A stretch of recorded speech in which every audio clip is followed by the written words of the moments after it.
বরিশাল নগরীর ৯৫টি পয়েন্টে ২৬০টি CC camera, ১০টি ফেস ডিটেকশন ও ৩টি ৩৬০ ডিগ্রি অ্যাঙ্গেলের পিটিজেড ক্যামেরা বসানো হয়েছে।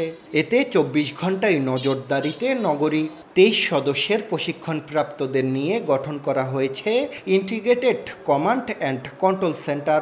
অপরাধ দমন ও সংগঠিত ঘটনার তথ্য উদ্ঘাটন সহ চিহ্নিত অপরাধী মহানগরীতে ঢুকলেই সংকেত আসছে পুলিশের এই দপ্তরে।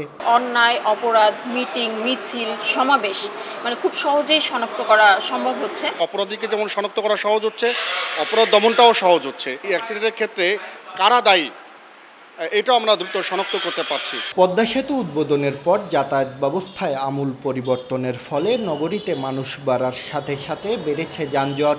এছাড়া চুরি, ছিনতাই ও সামাজিক অপরাধ সহ নানা দুর্ঘটনা প্রতিনিয়ত বিপদে ফেলেছে নাগরিকদের। এসব ঠেকাতে প্রযুক্তিকে কাজে লাগিয়ে মাঠে নেমেছে নগর পুলিশ। ১, ২, ৩ ঢাকায় জমি জিতে নিন ১০০% ক্যাশব্যাক সহ ২০ কোটি টাকার পুরস্কার। অপরাধ দমনে সুধী সমাজ এই উদ্যোগকে স্বাগত জানালেও কারো ব্যক্তি স্বাধীনতা যাতে ক্ষুণ্ণ না হয় সেদিকে লক্ষ্য রাখার পরামর্শ তাদের। কারো ব্যক্তিগত বিষয়টিকে যেন ক্ষুণ্ণ না হয় সে বিষয়টি অবশ্যই কর্তৃপক্ষ নজরে রাখবেন বলে আমরা আশাবাদী।